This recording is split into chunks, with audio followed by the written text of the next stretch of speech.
আসসালামু আলাইকুম প্রিয় দর্শকরা, যে যেখান থেকে আমার ভিডিওটা দেখছেন সকলকে স্বাগত জানাই।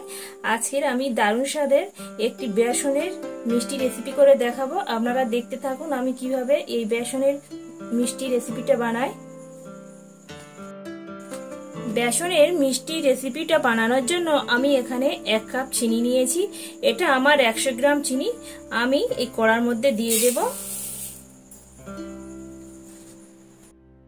এখানে আমি যে কাপ মেপে চিনি নিয়েছি সেই কাপ মেপে আমি এখানে পানি অ্যাড করব।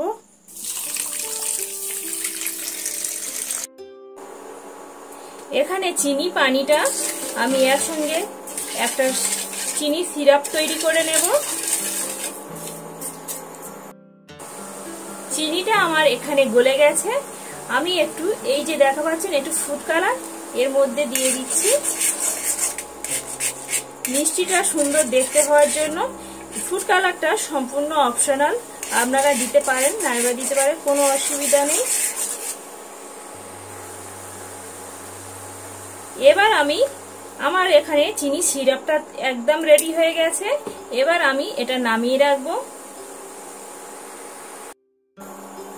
আগে থেকে আমি একটা ফ্রাই প্যান বসিয়ে দিয়েছি আর আমার এখানে ঘি আর তেল আমি মিশিয়ে নিয়েছি। এই যে এটা আমি এর মধ্যে দিয়ে দেব।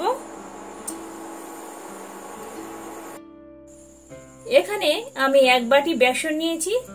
এখানে বেসনটা আমার এখানে 150 গ্রাম আছে। সেটা আমি যে ঘি আর তেলটা গরম করতে দিয়েছি আমি এর মধ্যে দিয়ে দেব।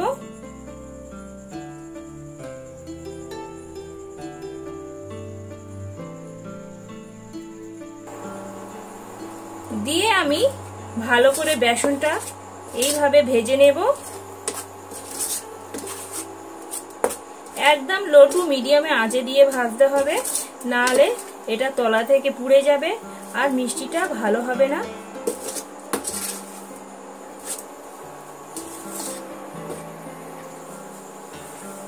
এই বেসনটা আমি ভালো করে একদম ব্রাউন করে ভেজে নেব, যাতে নায়ানো বোঝা যায় যে এটা বেসন দিয়ে তৈরি করেছি। আর বেসনের কাঁচা ভাবটা যতক্ষণ না চলে যাবে ততক্ষণটা আমি বেসনটা ভালো করে ভেজে নেব। এখানে আমি আগে থেকে যে চিনি সিরাপটা তৈরি করতে দিয়েছি, এবার আমি এর মধ্যে এই যে দেখা পাচ্ছেন 1/2 চা চামচ এলাচ গুঁড়ো দিয়ে দেব সুন্দর একটা ফ্লেভারের জন্য। এখানে আমি 50 গ্রাম গুঁড়ো দুধ নিয়েছি। এই যে দেখা পাচ্ছেন গুঁড়ো দুধটা আমি যে চিনি সিরাপটা তৈরি করে রেখেছিলাম আমি এখানে দিয়ে দেব। আমি এখানে 3 চামচ দিয়েছি। দিয়ে আমি এই দুধটা ভালো করে আমি ফেটে নেব।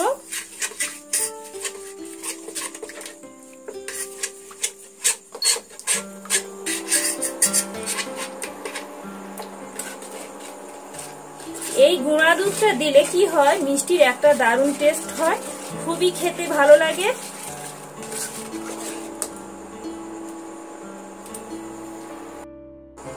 এবার আমি আগে থেকে যে বেসনগুলো আমি ভেজে রেখেছিলাম এবার আমি চিনি সিরাপের মধ্যে দিয়ে দেব।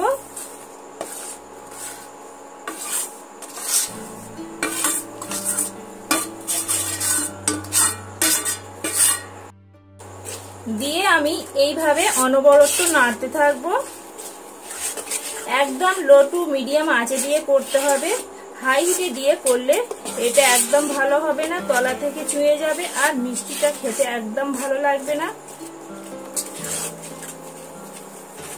এই যে এইভাবে তৈরি করে নিতে হবে।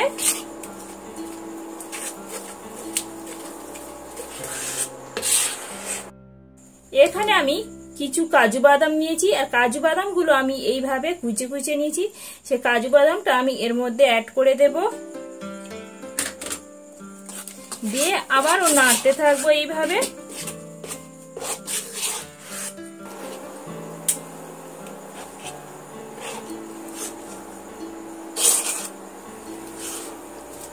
দেখতে পাচ্ছেন বন্ধুরা, এই যে একটা এইভাবে নাড়তে নাড়তে একটা ডোয়ের পরিণত হয়ে যাবে।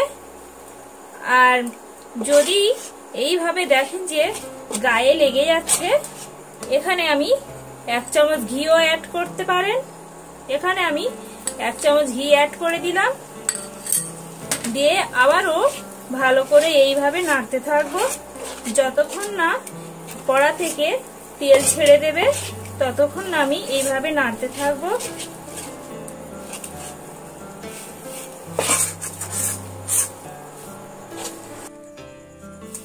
দেখতে পাচ্ছেন বন্ধুরা, এই বরফি মিষ্টির জন্য এখানে আমার ডোটা একদম রেডি হয়ে গেছে। এটা আবার ঠান্ডা হলে একটু টেনে যাবে। এবার আমি এখানে আমি এই যে বোল নিয়েছি, দেখতে পাচ্ছেন, এর মধ্যে আগে থেকে আমি তেলটা ব্রাশ করে রেখেছি। আমি এর মধ্যে এবার ঢেলে দেব।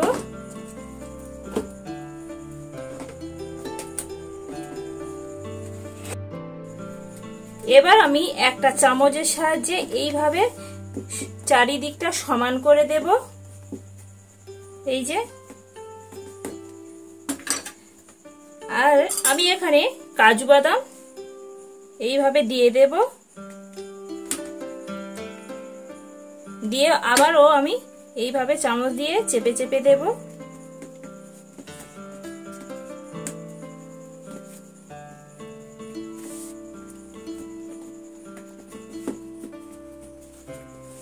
এইভাবে আমি সুন্দর করে একদম সমান করে নেব।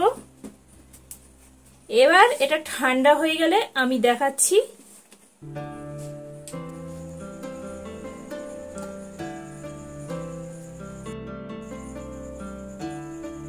এখানে মিষ্টিটা আমার একদম ঠান্ডা হয়ে গেছে।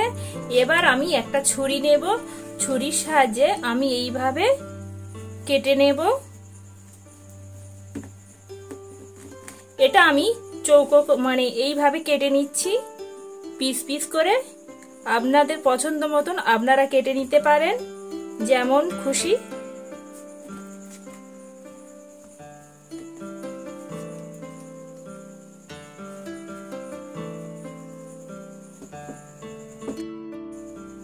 মিষ্টিগুলো আমি একটা প্লেটের মধ্যে নিয়ে নিয়েছি। আর এই যে দেখতে কত সুন্দর হয়েছে, মাশাআল্লাহ। যেমন সুন্দর দেখতে হয়েছে তার থেকে আরো বেশি ভালো লাগে খেতে, দারুণ টেস্টি হয়। এইভাবে হলেও বন্ধুরা বাসায় একবার ট্রাই করে দেখবেন আমার মতন করে। খুবই সুন্দর মিষ্টি দেখতে পাচ্ছেন বন্ধুরা। এই মিষ্টিটা আমি বেসন দিয়ে তৈরি করেছি। খেয়ে কেউ বুঝতে পারবে না যে একদম বেসন দিয়ে তৈরি করা হয়েছে। যেভাবে দোকানের মিষ্টি দোকানের মতন মিষ্টি হয় ঠিক সেইভাবে হয়েছে বন্ধুরা। খুবই সুন্দর হয়, দারুণ টেস্টি হয়। এইভাবে হলেও একবার বাসায় ট্রাই করে দেখবেন, খুবই ভালো লাগবে বন্ধুরা। এই মিষ্টি রেসিপিটা যদি ভালো লেগে থাকে বন্ধুরা, একটা লাইক কমেন্ট শেয়ার করতে ভুলবেন না। নতুন নতুন ভিডিও পেতে গেলে চ্যানেলটি সাবস্ক্রাইব করবেন প্লিজ বন্ধুরা, প্লিজ।